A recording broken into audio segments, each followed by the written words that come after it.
Welcome to the smartest people in the room. We are so glad you are here with us, and just by showing up today, you're already demonstrating your very own smarts.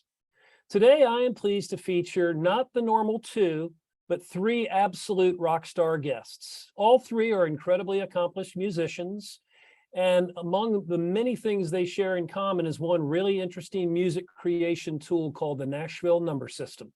I promise you will leave today thinking, wow, who knew? And you'll also leave smarter and more inspired than you arrived.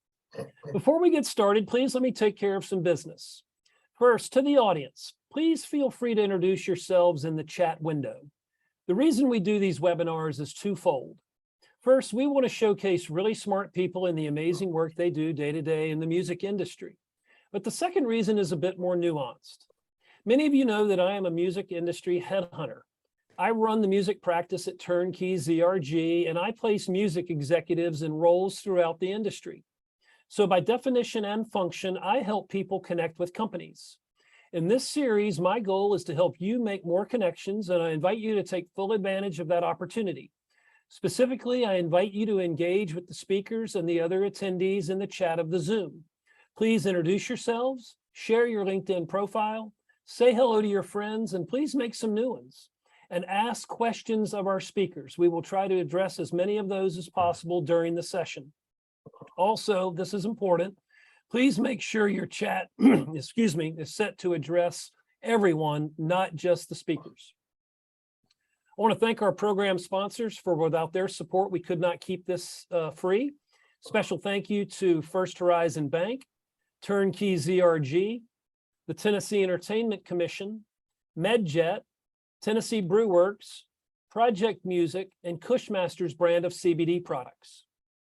So let's get down to business. In today's host seat, we welcome my good friend, Luke Sands. Luke is an upright and electric bass player, engineer, and producer. After recording and touring the West for 7 years with roots rock band The Sandstones, he moved from San Francisco to Nashville in 1995. Once in Nashville, Luke started engineering in a Berry Hill music studio, working on over 300 country demos and producing albums for independent Americana and country artists.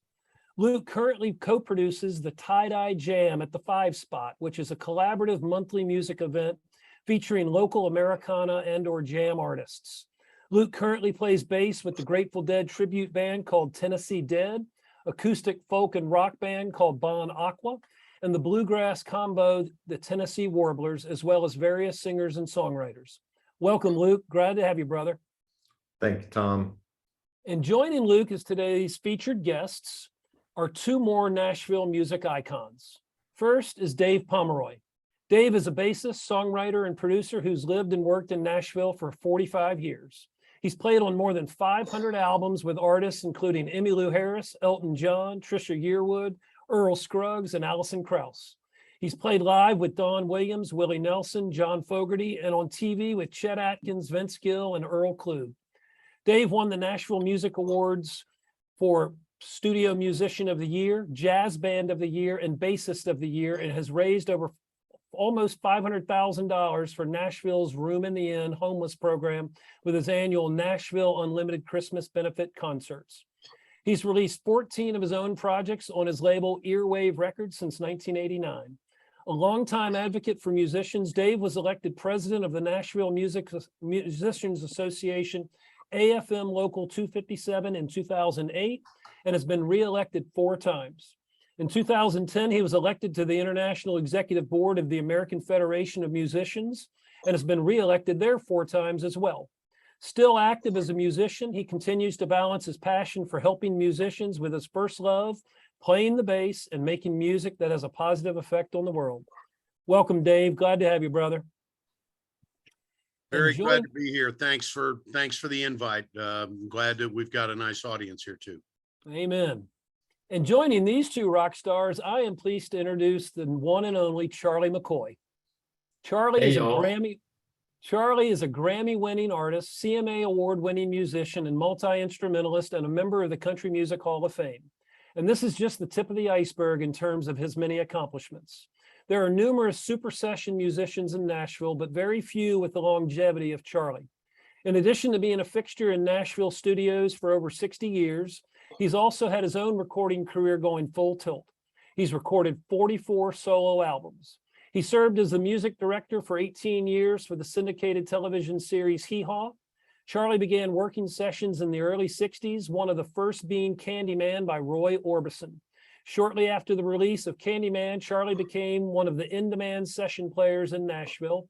His session credits are literally a who's who of country music. For a 15-year stretch, he did more than 400 sessions a year. A grand total would number more than 14,000, and he's still going. In addition to country sessions, Charlie was the mainstay on Elvis Presley recordings, both in Nashville and Los Angeles. When Bob Dylan recorded Highway 61 and Blonde on Blonde, John Wesley Harding and Nashville Skyline, he was there playing on these landmark recordings. He's also heard on Simon and Garfunkel's The Boxer, in addition to many hits from genres other than country music. I am so pleased to present these three to you today, folks. Please take it away, Luke. Thank you, Tom. It really is an honor to be here with Charlie and Dave, just great accomplished musicians and great people. We're here today to talk about the Nashville number system. And I thought we could break up today's conversation into three categories. One is first the history, learning about the where and the why. Then we're going to talk about the practical application, where it's used, how it's used. And then importantly, for the business folks and the musicians on the phone, the so what? Why do we do it? Why does it matter? Does it help contain budgets? Well, it does, as a matter of fact. But let's start at the beginning and talk about the history. And Charlie and Dave, I'm going to ask you guys to ping pong it back to each other. But Charlie, if we can, start with you. And I think we might start in the year of 1959. Right. I was living in Miami, Florida at the time, and playing in a rock and roll band. I played guitar, sang a lot of Chuck Berry songs. And the high school I was in, the state of Florida decided to try music theory in high school. They chose the school I was in because we had the teacher. At the end of our junior year, there was a sign on the bulletin board. Next year, we're going to offer music theory. If you know where middle C is, you go in advanced. And so I was curious. I was, I'm all into music and I wanted to learn everything I could about it. So I signed up for music theory, and boy, was I shocked. We were doing classical harmony, figured bass. It does look like trigonometry on paper. And so I spent the whole senior year studying that kind of, plus we would have spelling bees. There was 15 of us in the class. We'd have spelling bees. Mr. Brown spelled the scale with 6 sharps. And when you messed up, you sit down, And so I came out of there with a whole head full of stuff, for sure. And Mel Tillis, I met Mel Tillis one night at a gig I was playing. And he said, "Boy, you come to Nashville, I'll get you on records." Well, that was like showing a steak to a wolf. The day after graduation, I drive to Nashville. Keep in mind, there was no interstates, Of course, gas was real cheap. But I came up, went to the office where he told me where his office was. The office of Cedarwood Publishing Company. Jim Denny was the owner. He's also a member of the Country Music Hall of Fame. So I walked in, told the receptionist who I was, and I came here to see Mel Tillis. And she said, Mel's out of town. We didn't have cell phones in those days. A little harder, yeah. So I thought, uh-oh. But anyway, she said, "Well, I'm going to let you talk to his boss." So Mr. Denny came out, and I started to tell him who was, and he said, "Mel told me about you.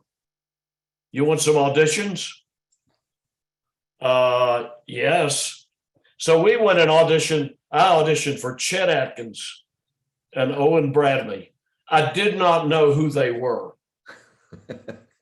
I didn't know much about country music, And I brought my big Les Paul guitar and I played and sang Johnny Be Good for Chet Atkins. And he said, well, think you're pretty good, but we don't do this kind of music. Okay. So then I go to audition for Owen Bradley. Same comment. I thought, boy, this was a wasted trip. And then he said, I'm having a session this afternoon. Would you like to come watch? And I thought, well, I didn't know exactly what it was, but I said, yes. I had time to kill now. So he said, come back here at 1:30. Well, the studio was the Owen Bradley Quonset Hut, which was really the first major studio on Music Row. And there used to be a stairway right at the opposite end of the studio from the control room. When I arrived at the studio, there was no one there but Owen and the engineer. And he said to me, sit about halfway up that staircase and you'll see what we're doing here. So I go up there and I'm looking around. There's a piano, there's a set of drums, microphones everywhere. Wait, I don't see any music stands. I was troubled by this. What's going on here? There's no music stand. Pretty soon the musicians started coming in. When you're 18, everybody looks old, right? And I'm thinking, God, look at these old guys. It was Grady Martin, Harold Bradley, Floyd Kramer, Buddy Harmon, Bob Moore, Boots Randolph, and the Anita Kerr singers. And then the artist comes in, 13-year-old Brenda Lee. And I thought, they're recording a child. What is going on here? I was only 18 myself, and they played a demo. It looked like no one was paying attention. The first playback was amazing. And right that moment, I said, I don't want to be a singer. I want to do this. So that night I go to a hotel, can't hardly sleep. I'm so excited. About 10 o'clock that night, the phone rings. It's Jim Denny. Hey, there's another session tomorrow morning. Would you like to go watch it? And I'm thinking, try and keep me away. So we go back to the Quonset Hut. Now, this was a different record company, Columbia Records. Don Law was the producer. He said, I'm going to go with you and introduce you to Don Law, make sure everything's okay for you to sit and watch. I said, great. So we go over and we walk in, and there I said, hey, isn't that the Jordanaires over there? He said, yeah, you want to meet them? So I go over and he introduces me to Neil Matthews. And now, all of a sudden, there's one music stand in the room, and it's in front of Neil Matthews. So I'm talking to Neil, I came up here from Florida, audition as a singer. And through the corner of my eye, I see this yellow tablet with these numbers on it. And I said, would you mind if I looked at this a second? And he said, no, go ahead. So I turned around and I looked, and I figured out what it was right away from everything and I thought, this is brilliant. And Neil said, you know what that is? And I said, I think I do. He said, well, you're the only musician around here that does, because nobody was using it. So I go back to Florida, so excited about what I've heard, what I've seen, what I've learned, and enter the University of Miami of Florida. Music education. The music theory I took in high school allowed me to skip 4 semesters of college theory. That's how intense it was. And then I had a class called solfeggio, which is sight reading and ear training. The teacher was a 70-year-old woman from France named Madame Renée Langer. Well, Madame Langer's claim to fame is at Eastman School of Music some years earlier. She flunked Leonard Bernstein. She told us, I knew he was a genius and he was goofing off. Someone had to get his attention. So this was a great class. she didn't sit at a desk. She had a piano. She sat at a piano. There was about, I don't know, 16, 17 of us in this class, all freshmen.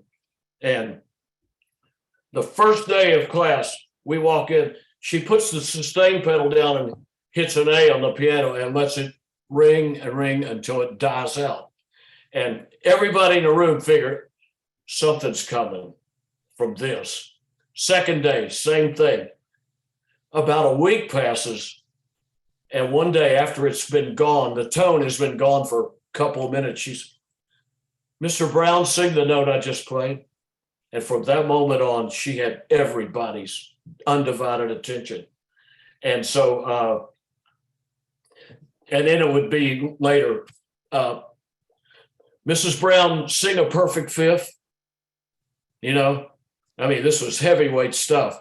Yeah. The theory, I wasn't learning much of the theory, but this solfeggio class was amazing. And every day we took melodic dictation, harmonic dictation, and rhythmic dictation. When I came out of that class, I could write down a bird on a telephone wire.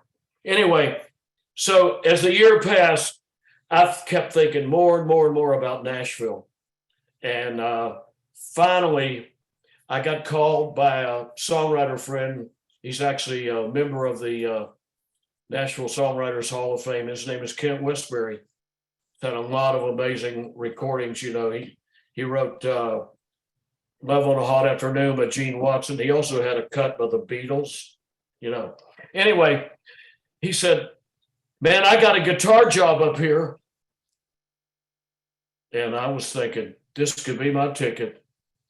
So it took me a week to get enough courage to tell my dad I wanted to drop out of college. And he was not happy.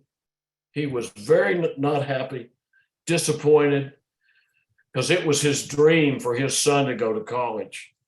Well, later he forgave me when I introduced him to Dolly Parton. But anyway, so I come up, we go to Toronto, Canada, and we play 2 weeks and come back and played one more show. And then this artist called and said, oh, I don't have any more shows. So I guess the band's broken up. So that summer I landed into some touring dates with Stonewall Jackson and Red Sylvan.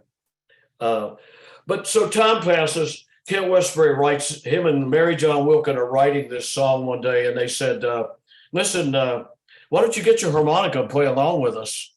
I said, okay. So we started doing it. I started playing, and Kent said, man, I love that. I'm going to ask if you can be on the demo session. Okay. So he said, yes. He wrote for Jim Denny too. And Jim Denny already knew. He said, yeah. So I played. About a month passes. Jim Denny calls, asked for me, and he said, I just got a call from Chet. He's recording an unknown singer from Sweden named Anne Margaret. And he wants you to play exactly what you played on the demo. So, wow, my first session, right? So I go to the studio, and in my autobiography, I wrote, I thought I'd died and gone to heaven. There was God, Chet Atkins. There was his disciples, the Nashville 18 musicians. There was his heavenly choir, the Anita Kerr singers. And there was an angel, 20-year-old Anne Margaret. And the session went great. And at the end of the session, bass player Bob Moore walked over to me and said, you free Friday? Hey, I was free the rest of my life, you know. And I said, yeah, I'm free. And he said, come back here. I'm recording Roy Orbison. I was a huge Roy Orbison fan. Came back. We did a record called Candyman. It was a big hit. It hit the radio. My phone started ringing. This past May, I celebrated 61 years. I'm still working. But what I'm leading to is that so a couple years passed by, and one day I'm on a session with my guitar playing friend Wayne Moss. And we cut the first song, we took a break, and he said, hey, come here, I want to ask you a question. Okay. He said, you know that stuff Neil writes over there? And I said, yeah. And he said, you understand that? And I said, yes, I do. He said, show it to me. So I started showing to Wayne the numbers. And every time we were on a session together, he'd try to write the song down and say, come over here and see if this is right. And one day Harold Bradley walks over. What are you guys doing? I said, I'm explaining what Neil writes to Wayne. He said, explain it to me. Charlie, what year was this? About 63. So the Nashville number system, you had said you first saw it in around 1959, but 1963 is really where it took hold and you started to see it spread across sessions and start to become more visible. Is that right? Yeah, it took a while to take hold, but so anyway, that's the story. And but now it's if you don't know it, you're probably not going. You're going to struggle in these sessions because it's and one of the things that I saw was that the shorthand, that the Nashville number system is the shorthand for a song's chord structure.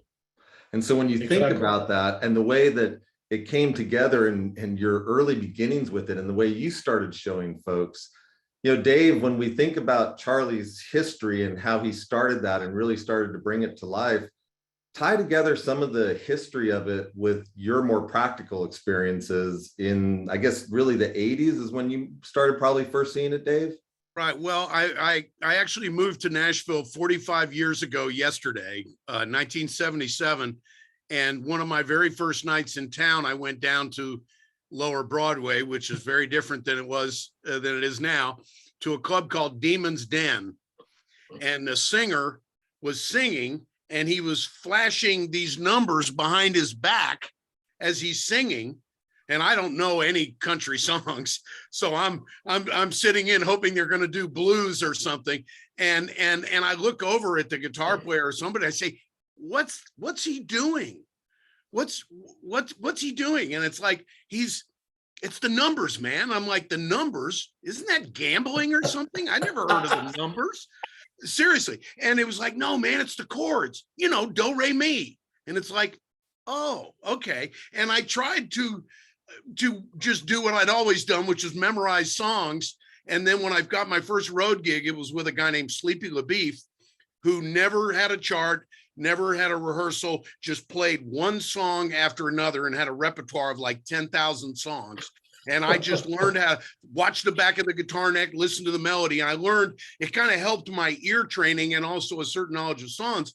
But when I finally started doing a few demos in some studios, I was still trying to memorize the songs. And one of my great friends, I just played with him last night, Biff Watson, goes, Dave, quit trying to memorize. Learn how to read the chart. It's all there. And I'm like, okay, man, I trust you. Okay. And I finally learned how to do it. And then eventually learning how to write a chart. And the beautiful thing is that it's, traditional written music is like, your job is to reproduce that as exactly as possible. Whereas a chord chart, like you would see in a jazz fake book, or in this case, the number equivalent of that, you're just looking at chords and listening to what's going on around you. And it gives you freedom to invent your own part, which is what the players were doing before Charlie figured out a way to codify it into something that everybody could look at. And there are many quirks in the way different people write number charts, but there's always something in common. One of my proudest accomplishments as a chart writer was I got to be Steve Winwood's band leader for a day back in the 90s for Tin Pan South Festival. And his big hit, Higher Love, which as a song structure has about 8 or 9 different sections. I managed to get all of Higher Love on one page, which if somebody had written it in traditional stuff, it would have been, 3, 4, 5 pages, or a ton of repeat signs and stuff that when, it makes it really hard to get it right. So it's way beyond country music. And basically it is do, re, mi. And, we talk about relative minor, there are many songs in a minor key. Typically, like if C is the 1, A minor is the 6 minor, and a song may never hit a C, but you would write it in the key of C using 6 minor as your major chord. So the things, it's exactly what they used to call the Arabic system. What Charlie learned in school is what was distilled into the number system. But the great part about it is that it's a shorthand that allows people the freedom to create within it. Yet you can also be very exact and take a chord chart and write in little figures. And it's an incredible communication tool. And I think it speeds up the recording process dramatically. And that's why Nashville works. You're right. So Dave, while you're saying that, Tom, would you mind bringing up those 2 images that we shared a little earlier with you? Can I put you on the spot to see if you can pull up? We pulled up a song that some folks may know, an older traditional country song. And go to the other one if you can, Tom. Please, sorry. So we're bringing up a chart of crazy. So what you're looking at here is the Nashville number system. And what Dave was referencing, and a couple of really nice parts about this, in the upper right corner, you see that this is written in the key of C. So whether you're a musician or a non-musician, there's a very practical way to see this. This is written in the key of C. The numbers represent those different do, re, mi. So the number 1 is for the note C, and it goes up from there. And the 5, you see that there, that's going to be a G. But if you look at this, and what's so important about this is that's going to be perfect for Patsy Cline. But then when a male artist walks in and wants to sing it, he's going to say, hey, can we move this up to E? And then instead of having to try to transpose this in your head, the numbers are always going to be relative. So Tom, if you could bring that other chart up, that may help clarify this. So the number system sits here in front of you, and then something more traditional of the way crazy looked when it was written in letter format would be what Tom may be able to bring up in a minute. Right. And just to that point, in guitar driven music, all of a sudden the singer goes, oh, let's take it down a half step and slides the capo. Whereas suddenly all the musicians have to transpose from that key to another. And that's the beauty of the numbers, is that every time you change the key, it's just a new one. Exactly. Yeah. And I have a couple of great examples of what it can do for you. I was out recording with a French artist in Los Angeles, me and a steel player from Nashville. And they had sent me all the songs ahead of time. So we came out there and I had written number charts for he and I. This artist was recording duets with famous French stars of his hits. And one of them was the Tom T song, That's How I Got to Memphis. And he had a big hit in France. He changed the title to Sur la route de Memphis. But anyway, so we're recording, and the band they were very good, piano, bass, drums, guitar. And this guy's charts were they had so much information on them, and they were really well done, but they were standard chord charts. And then the producer come on and said, gentlemen, we're going to have to drop this song down one step. And the band leader said, okay, guys, let's take a break and get our pencils out. And then he looked over at me and he said, you 2 guys don't need a break, do you? And I said, no. And another case, I was recording it another time with the same artist, and he had a co-writer, and this guy was like really into like French cabaret music. And I was playing vibes on this song, and he had 4 pages of written chord charts. Every chord had some alteration in it. And I'm a vibe player, but I have to look at my mallets when I play. Some piano players never look at their hands. Well, with vibe, you're this far from your hands, so you got to look. Anyway, so I went in and asked the producer, I said, can I have 2 minutes to write a number chart? And he said, you can't write a number chart on this. And I said, yes, I can, and I need to. And so he said, okay. Well, when I finished, he said, let me see that.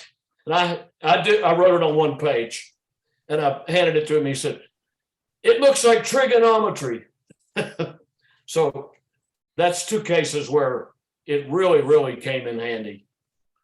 And it makes me think the fact that it is very Nashville centric, not completely. And I know we're going to talk about the fact that it's becoming an educational thing, but I was in union negotiations out in LA, and one of the players out there, a trumpet player, has been like the lead trumpet on American Idol and, all Star Search going all the way back. And in one of the breaks, he said, "Hey, I've been hearing about this Nashville number system.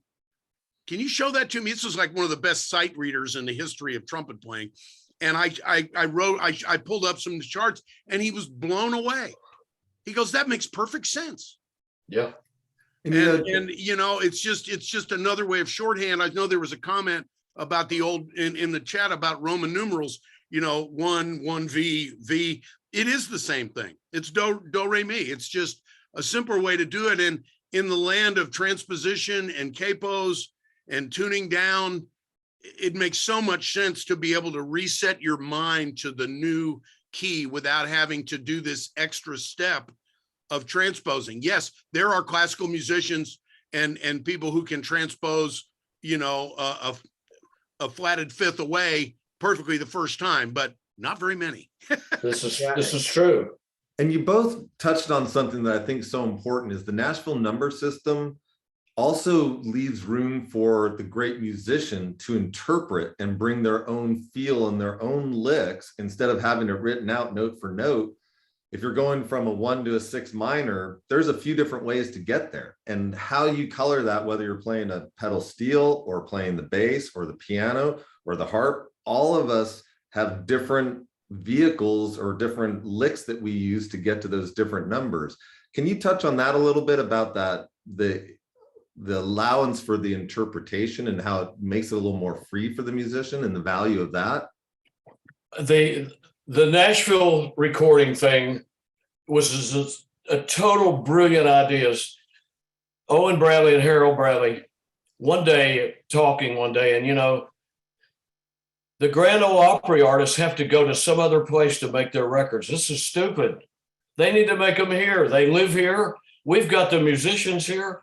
So then they went out and they built the studio on 16th Avenue, which later became called the Quonset Hut. And what they started here was so brilliant. They were here. I told a guy from BBC who was telling me, I was trying to explain to him how important all this was. He said, "Yes, but in America, you have the Wrecking Crew, you have Muscle Shoals, you have Memphis, you have Motown." I said, "Let me tell you the difference. Wrecking Crew, all written arrangements. I'm not saying they're not brilliant. They are, but it's all written down. Yeah. Muscle Shoals, Memphis, and Motown, no clock. If you're hired to play a song, if it takes 1 hour or if it takes 20 hours, and here we're a union, so our sessions last 3 hours." So I told him, I said, "Here's the old thing about Nashville. Today, we're going to record 3 or 4 songs you've never heard before and make the record. Oh, you got 3 hours." And what they started was so brilliant. And these guys put this together, the Nashville A-Team. And I touched upon some of the names, but Grady Martin, Harold Bradley, Ray Eddington, Buddy Harmon, Bob Moore, Floyd Kramer, Boots Randolph. It was so great. And when music. Yeah, I mean, and the thing about it is that it was essentially group improvisation, the way that, and a lot of these folks were very jazz aware as musicians. And so it's just a different kind of improvisation where, yes, the parameters are maybe not quite as free and open, but you're listening to each other and you're creating group arrangements, as opposed to again, this thing of like, okay, I've arranged this song. I don't know who's playing, but here's the part you're going to play, as opposed to the best Nashville producers excel at calling the right combination of musicians to where they, Alan Reynolds, just one example. Alan would get everybody together and sit back and do very little until it was time to make an adjustment, but he would let it happen in a beautiful, creative way as an overseer, but not trying to, hey, here's what you need to do here. And that's another way to produce that's perfectly legit. And as production has evolved over the years and it's less of a group thing, it makes those situations that much more unique and special. And those records hold up because of that. You know, Patsy Cline, Back in Baby Arms, one of her last records, cut in 1962.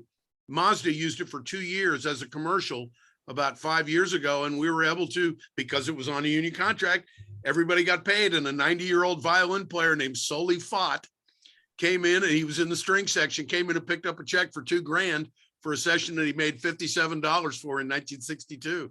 And that was a great feeling. I took a picture of him with the check. It was great. So this culture is totally unique. And that's why we're still the magnet. And it's because of this respect for the musicians that Owen and Chet created that allowed this kind of musical freedom to exist along with actually getting paid like a professional. And the other thing about that is that most of the producers, they didn't ever tell you what to play. They told you where to play. In other words, okay, Charlie, do something behind the second verse. Now it's up to me to figure this out. And what we learned a long time ago is the most important thing about being a studio musician, check your ego at the door. Nobody in here cares how much you know. All they care about is what can you do for this song now? And the people who figured it out continue to do the work. The worst thing a young guy could do is walk in here and try to show everyone how much he knows, because that we're not impressed. You know what I mean? Okay, so he's a great player, but listen to the words. Harold Bradley told me this, and this is the most important thing I ever heard here. The singer and the song are the picture. We are the frame. Amen. Period. Perfect. And you know, it is so true in Nashville, and we've all been to a lot of different music cities. Here it is very unique. When I moved here, I realized Nashville really is the Olympic Village of musicians. The best of the best are here. And it's true in demo studios, and it's true in the studios where the labels are cutting the records. Everyone here is great, but also everyone here is kind. Everyone really cares about other people's success, and they want to see us succeed. And that ability to bring your voice to a song, because the number system allows for that interpretation, creates some of the greatest hooks that have ever been in country music. Yeah, the producer didn't come up with it in their head. They let a great guitar player do her or his thing. And when that instrumentalist gets to lay their thoughts out there and put it out there the way they feel it, that's when the magic happens. And we've all seen that over and over again. And the Nashville number system creates the foundation for that grand experiment to be so successful. And you know, in the early 60s, I did a lot of sessions with Southern gospel quartets. They were doing 6 songs a session. I mean, and it was like one song every 30 minutes, and that's making the record. Now, those guys came in totally rehearsed. They knew their part, you know, no problem there. But that's the way, you know, that you got to stay on your toes on stuff like that, boy. That's exactly right. That's great. So, and these stories are so wonderful. Thank you both for bringing the story to life. And it really is, your experiences are so magical. Let's jump in a little bit to the practical application. So we've touched on the fact that there's the history and where it came from, and literally starting in 1959, but you leap forward to the practical application. And certainly when I moved here in 95, I started using number charts. I started working in the studios and seeing the way that it really allowed for so much freedom. But then you talk about the schools starting to adopt it now. So we know as schools start to adopt it and deploy it to their students, it has a life of its own that will continue truly forever in perpetuity. So talk a little bit about where you're seeing it taught now and how it's being adopted in that educational setting. I've heard it's Florida State is teaching it at Indiana. I've heard Indiana is teaching it. Berklee College of Music is they're now teaching as part of their system in Boston. Cool. Our friend Tim Smith is a bass player here, and He just got a job at Union University in Jackson, Tennessee. He's totally in charge of the music department, and they are head into their number system. Yeah, it's it's really interesting because when the light bulb goes off for someone, because I was scared of it. I didn't know what it was. I was from the just keep playing the song till you memorize it school. And I read music briefly as a kid and switched, kind of ran away in the other direction once I heard the Beatles and Cream and all those records. But I do think that it has evolved in the sense of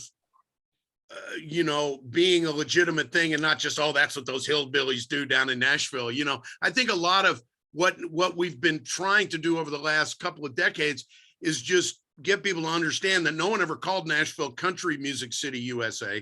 There's always been a long tradition. The Fisk Jubilee Singers, I give them credit for really starting it all off and the things that happened. But the critical point was in the 40s and 50s when Owen and Chet were hired to run record labels. It's like they hired musicians to run record labels, and they basically said, this is how we're going to do it. So, because these are our friends, we're working with them on Saturday night at the country club, and we're not going to help you screw them over. And so it just created this respect thing. And as people, we were one of the first unions to say, you don't have to pass a exam that shows you can read music to be in the union. DeFord Bailey Sr. probably could not read a note of music, but he certainly deserved to be a member of the union as the first, harmonica player in the Grand Ole Opry. So it's really, I love busting the stereotypes. I mean, I moved here knowing one person, and I've been amazed constantly at the diversity and the evolution of this into what I consider to be the greatest music center in the world. Well, I'm going to blow your mind with this one.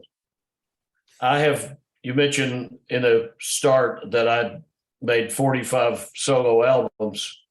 And in those 45 albums, I have used, counting musicians, singers, and engineers, 535 people. Wow. And I still have a long list to go. I'm on one of them. You are, and you'll be on the next one too, the gospel album. That's wonderful. And the tie in a practical application, as Tommy mentioned earlier, I co-produce an event called the Tie-Dye Jam monthly. And I'm a big fan of the jam and Americana music community. And I'm seeing that, and there's jamgrass and the bluegrass, and all of those different communities are tying together, and the Nashville number system helps connect us. So at this tie-dye jam, people bring charts of all sorts of different colors and shapes. But this morning, I was working on my Nashville number charts because I have a little bit of work to do. So I can pull up a stack of them right here, because it is the practical application every day that I learned when I came here in 95. This is the best communication. And I had that real world experience last week working with a great songwriter. We sat down to play this song that we've been working on for a few weeks. And he said, my voice is kind of tired. I'm going to move this to E flat today. And he goes, is that okay? And I had a number chart sitting there in front of me. I said, you can do it in any key you want, bud. We're all good. And it is so ubiquitous in our world. But I think it's fun because for us, it is so common. But for business folks and other musicians that aren't part of our community, it has a lot of mystique, and it is really fun to bring an awareness to what this is. I got a great an example. So for 19 years, I went to Japan to play at this big festival. The guy who put it on was a dentist, but when him and his brother were young, he's my age. And so the U.S. occupation was in Japan after World War II, and the Armed Forces Radio Network was there. And they started hearing Hank Williams, Jimmy Rogers, the beginnings of country music, and they were fascinated by it, and they got instruments and learned to play and sing. And so this guy came over here with his band and did a couple albums. He saw the number system. He was so fascinated by it that he figured it out, and he taught his band. And I've been over there one night during the week when we do this festival, have a jam night, and we just play songs, and I would hold up fingers and these Japanese boys would play these songs. But the funny thing was to hear them talk about a song. We would, you'd have a passage in a song that the chords would be 1, 1, 5, 5. And you would say, no, ichi, go, go. That's 1, 1, 5, 5 in Japanese. That's awesome. Truly international. A point I was going to make is I think ultimately being able to read number charts and play a song in it, whatever key is presented to you, makes you a better musician, because when you're, everybody wants it all to be an E and A and D and the chords I already know. And it forces you out of your comfort zone and to think of music in a way that expands it. And in terms of the efficiency, we were talking about doing songs. There was a songwriter who just recently passed away named Charles Quillen. And I did a session for him one day at RCA Studio A. We cut 9 songs in 3 hours. And no mistakes. When you're under that kind of, it is pressure, but it's also like a goal. It's like, you don't want to be the one to make everybody stop. And back in the days of everything going to a piece of analog tape, I've worked a few sessions over the years with the great songwriter Dan Penn. And even when he uses Pro Tools, if somebody makes a mistake, he stops it like you've just ruined the entire track. And so once you get that mindset of not, I'll fix it later if I screw up, which is how the modern technologies allowed us to think. It's like, I'm not going to be the guy who made this song stop. I'm not going to make a mistake. And it's a laser focus that you get. And when it's either time or technology that limits what you can do, and it puts you into a place where you can create something far bigger than you would imagine, or if you were just there by yourself trying to come up with something out of nowhere. And nobody wanted to be that guy. Yeah. That made everyone have to do it again. Oh yeah, I remember one of my early sessions, this guitar player had recommended me, and I made a couple mistakes on the first song, and he's like, dude, don't let me down, man. And it was just, I got it. Not me, man. I'm not going to do it. I can't believe I did that. I'm never going to do it again. And I didn't. So guys, I think we have a few minutes left. Tom, is that right? We got a few minutes. So one of the things I think, and we've touched on it, is always about the so what.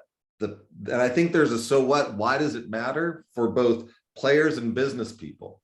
Let's start with the business folks. So business people, we talked about being able to stay on budget better and not having to rewrite a whole bunch of charts. Charlie has a number chart. Everyone doesn't have to stop. So dig into that a little bit, because I think if we touch on that and then the so what for players, I think we'll be able to wrap it up there. And Charlie, if you might be willing to share one more story with us about being with Dylan or Johnny Cash and tying it in with Elvis, something there, that might be a fun way to close it out too. Okay, well, yeah, the fact that, in the early 50s to 60s, country music had a small audience, relatively small audience. It wasn't until, the Garth Brooks of the world and the Tammy Wynette's and but early on, the audience was small. So it was important to keep the budgets down. And the Nashville number system helped that as much as anything, any other way, and especially the gospel groups, because and unfortunately it's gone back to that, about all they were selling is what they sold at concerts. Yeah. It's sad that the technology has killed our business, and we're kind of back where we started again. But anyway, and there was something about, a great first take. When that first take was cool, and really, it was a great feeling in the room, and that was so great. And you listen to all the great records from the early 60s and late 50s that were recorded here. They were all made the record straight to tape. That's the record. And listen to them. Oh my gosh. Everly's, Orbison, Elvis, Patsy Cline, Brenda Lee, they sound so great still today. Hey, Charlie, and to go on that, the Dylan angle for a sec, Now, Dylan had been recording in New York, doing, been up there, and then he got a little dissatisfied and came to Nashville and had guys that would follow him wherever he was going, Rainy Day Women 12 and 35 or whatever the numbers are. Talk just a teeny bit about those first couple sessions with Dylan and his reaction to you guys. Well, I met Dylan in '64. I was in New York, and the producer said he'd give me tickets to the World's Fair. So I called him up and said, "Hey, I'm in New York," or not World's Fair, Broadway plays. And he said, "Okay, I got your tickets, but I want you to meet Bob Dylan. Come over here to Columbia Studio." So I went over there and I walked in and he introduced me to Bob Dylan. And the first thing Bob Dylan said, "I'm going to record a song. Why don't you take that guitar and play along with us?" The song was called Desolation Row. And I was playing lead acoustic guitar on an 11-minute song. And I'm sitting there thinking, oh my gosh, what would Grady Martin do? But anyway, so that was my introduction to Dylan. And the next year, about February, I got a call from that producer and he said, "Call the musicians, Dylan's coming to Nashville." And so we did Blonde on Blonde. Then we did John Wesley Harding. Then we did Nashville Skyline. And then we did Self-Portrait. So I ended up number charts for all of that, right, Charlie? Oh yeah. I ended up, well, we were writing them as he sang because he never gave your music ahead of time. He didn't know the answer to Hello, actually. But no, he didn't have anything to say. And I would say, I was session leader and I'd say, "Bob, what would you think if we do this or that?" "I don't know, man. What do you think?" And so we just, okay. I told the producer, I'm asking him questions. He's not saying anything. He said, "Don't worry about it. You guys do your thing." Yep. There you go. Yeah, that's wonderful. Dave, how about you? From a player's perspective, let's talk a little bit about the so what for the players, for the musicians. When you're meeting new musicians that are coming to town and in the seat, you meet so many different players from all over the world. Talk a little bit about the so what for the player side of it.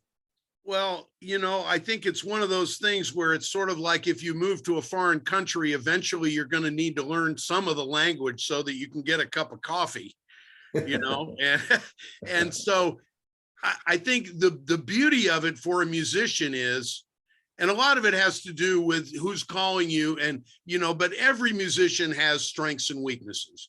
And one of the things that this allows you to do is to be yourself, yet it also gives you a vehicle to get better at the things that you're maybe not quite as good at. But I think just this idea that we're all looking at the same, and there are sessions occasionally, not so much anymore, where everybody would write their own chart, which could be a little tricky because it'd be like one person is writing 4 bars to a line and someone else is writing 8 bars to a line. And you're like, okay, the third line of the verse, you're like, wait a second. So whenever I was leader, I always made sure we were all reading the same chart. Yeah. But I think just being able to see that and still be creative. Don Williams gave me the greatest advice ever. I was having trouble calming down with him. And he said, "David, you can be creative. Just don't throw me off." And it was just, don't interrupt me. Listen to what's going on around you. The thing about the number system is everybody's looking at the same piece of paper. In an orchestra, you don't know what the person 20 feet over is looking at. And so it's, it's just this unifying thing, a moment.